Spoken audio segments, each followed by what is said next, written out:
President Donald Trump delivered a self-congratulatory State of the Union speech Tuesday on the eve of near-certain acquittal in his impeachment trial, setting the stage for his re-election bid with a boast of "I keep my promises." Facing a Democratic Party smarting from divisions and a chaotic start to the primaries, Trump headed in buoyant mood to the House of Representatives, where just last December he was impeached for abuse of office. 3 years ago, we launched the Great American Comeback. Tonight, I stand before you to share the incredible results, he said, according to excerpts released by the White House.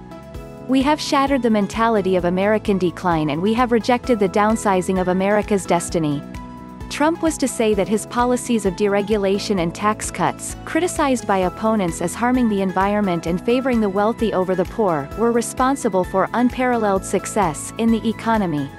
In a note of togetherness to a deeply polarized nation, he was to insist that he is building the world's most prosperous and inclusive society, one where every citizen can join in. He listed the North American USMCA Trade Pact, a trade deal with China, massive military spending, unprecedented measures to stop illegal immigration, and his bid to end America's wars in the Middle East as examples of fulfilling his commitments to voters. Unlike so many who came before me, I keep my promises, he said in the prepared remarks. This could have been the darkest week of Trump's administration, with only the third presidential impeachment trial in U.S. history poised to culminate Wednesday with the Senate delivering a verdict. Trump has for months fulminated against what he calls a witch hunt and stonewalling investigators. Facing him during the speech will be a sea of hostile Democratic legislators. And just over his left shoulder will be House Speaker Nancy Pelosi, whom Trump repeatedly insults in public, calling her "Nervous Nancy" and other nicknames.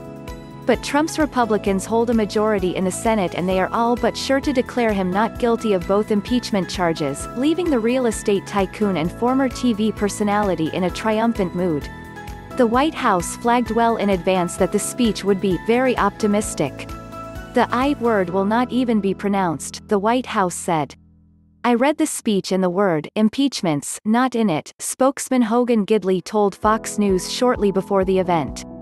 Trump himself told TV network anchors at an annual lunch hosted by the White House before the speech that he'd be extraordinarily low-key and wasn't feeling bitter at all, Politico reported. Of course, with a president who loves to ad-lib and hates to play by the rules, he may yet launch a few verbal bombs at lawmakers. He already spent part of Tuesday mocking the Democrats' shambolic kickoff to their primary season, saying that delays in the vote count in Iowa proved their incompetence. Nothing works just like they ran the country, Trump said on Twitter. Reflecting the bitter atmosphere in the country ahead of the November presidential elections, prominent young left-wing lawmakers Alexandria Ocasio-Cortez and Ayanna Pressley were among several Democrats declaring they'd boycott the State of the Union. I will not use my presence at a state ceremony to normalize Trump's lawless conduct and subversion of the Constitution, Ocasio-Cortez tweeted.